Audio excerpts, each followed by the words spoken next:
Magpasalamat tayo sa Ama, pagkat siya'y mabuti.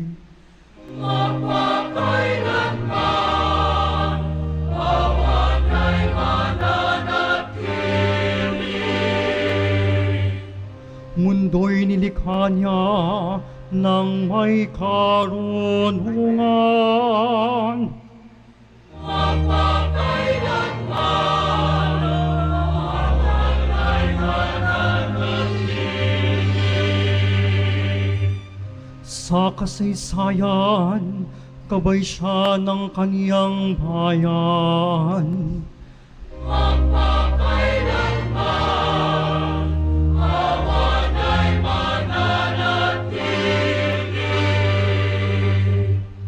Pinatatawa at tinanggap ang kaniyang mga anak. Magpakailanman, awan ay mananatili. Misericordiae sicut Pater.